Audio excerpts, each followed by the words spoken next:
Hello friends, Radhe Radhe और एस्पिन 12 में आप सभी लोगों का स्वागत है। तो आइए जानते हैं चंपा षष्ठी 2024 कब है, उसकी पूजा विधि, व्रत के नियम और कथा। तो दोस्तों, इस वीडियो को शुरू करने से पहले अगर आपको मेरा वीडियो पसंद आता है तो प्लीज़ आप चैनल को सब्सक्राइब कर दीजिएगा, वीडियो को लाइक एंड शेयर जरूर कीजिएगा। चंपा षष्ठी 2024 में 7 दिसंबर को मनाई जाएगी। यह पर्व विशेष रूप से भगवान विष्णु की उपासना और चंपा के फूलों की पूजा के रूप में मनाया जाता है। यह विशेष रूप से बिहार, उत्तर प्रदेश, मध्य प्रदेश और छत्तीसगढ़ में धूमधाम से मनाया जाता है। इस दिन विशेष रूप से महिलाएं व्रत रखती है और चंपा के फूलों से पूजा करती है। चंपा षष्ठी का महत्व हिंदू धर्म में बहुत अधिक है। इसे विशेष रूप से माता लक्ष्मी की पूजा के साथ जोड़ा जाता है, क्योंकि इस दिन विशेष रूप से लक्ष्मी जी के आशीर्वाद के लिए पूजा की जाती है। अब आइए जानते हैं चंपा षष्ठी के बारे में पूरी जानकारी। चंपा षष्ठी का महत्व। चंपा षष्ठी का महत्व विशेष रूप से इस दिन भगवान विष्णु की पूजा और चंपा के फूलों की आराधना से जुड़ा हुआ है। यह दिन खासकर घर में सुख समृद्धि और धन की प्राप्ति के लिए बेहद शुभ माना जाता है। चंपा के फूलों को बहुत ही पवित्र माना जाता है और इस दिन इनका प्रयोग विशेष रूप से पूजा में किया जाता है। इसके साथ ही साथ इस दिन व्रत रखने से जीवन में सकारात्मक ऊर्जा का संचार होता है और दरिद्रता का नाश होता है। चंपा षष्ठी की पूजा विधि। पहला, पूजा की तैयारी। चंपा षष्ठी के दिन सुबह जल्दी उठकर स्नान करना चाहिए और साफ वस्त्र पहनना चाहिए। घर के पूजा स्थान को स्वच्छ करके वहां दीपक, अगरबत्ती और चंपा के फूल रखें।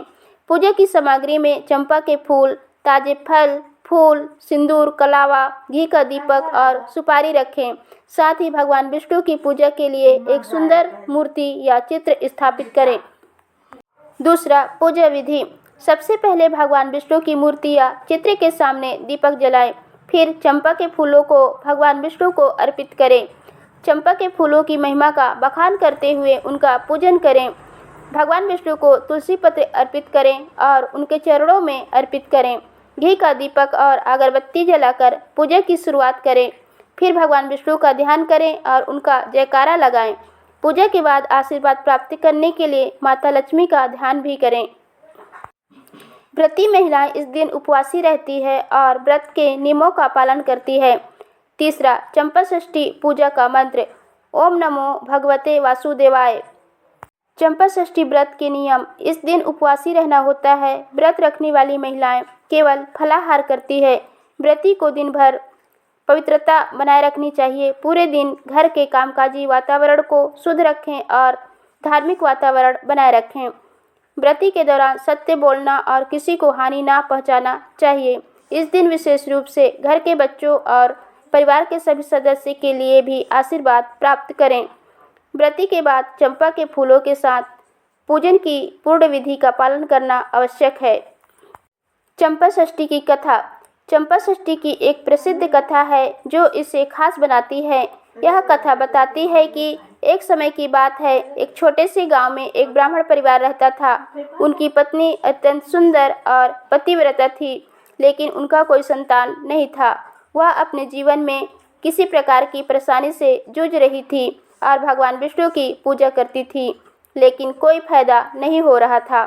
एक दिन वह ब्राह्मणी अपने कुछ सहेलियों के साथ जंगल में गई और वहां उसने एक चंपा के वृक्ष के नीचे भगवान विष्णु का ध्यान करते हुए व्रत रखा। उन्होंने यह व्रत संतान की सुख की प्राप्ति के लिए किया था।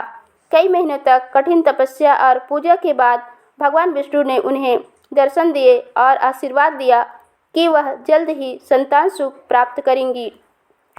तभी से यह परंपरा बन गई कि चंपा के फूलों की पूजा से जीवन में सुख समृद्धि और संतान सुख की प्राप्ति होती है। साथ ही यह भी कहा जाता है कि इस दिन यदि महिलाएं सही तरीके से व्रत करती है और चंपा के फूलों से पूजा करती है तो उनके घर में दरिद्रता का नाश होता है और भगवान विष्णु का आशीर्वाद प्राप्त होता है। चंपा षष्ठी का शुभ मुहूर्त। पंचांग के अनुसार षष्ठी तिथि की शुरुआत 6 दिसंबर को दोपहर 12:07 पर होगी। वहीं इसका समापन 7 दिसंबर 2024 को सुबह 11:05 पर होगा। चंपा षष्ठी का पर्व विशेष रूप से भगवान विष्णु की पूजा और चंपा के फूलों की पूजा के साथ जुड़ा हुआ है। इस दिन उपवास रखकर चंपा के फूलों से पूजा करने से घर में सुख समृद्धि और शांति आती है। इस दिन व्रत को विधिपूर्वक करने से जीवन की सभी बाधाएं दूर होती है और दरिद्रता का नाश होता है। साथ ही चंपा षष्ठी की कथा हमें यह सिखाती है कि सच्ची श्रद्धा और विश्वास से किए गए पूजा से भगवान का आशीर्वाद प्राप्त किया जा सकता है। तो इस चंपा षष्ठी पर आप भी पूजा विधि और व्रत के नियमों का पालन करके अपने घर में सुख शांति और समृद्धि की प्राप्ति कर सकते हैं। तो दोस्तों वीडियो यहीं तक था। मिलते हैं नए वीडियो के साथ। धन्यवाद।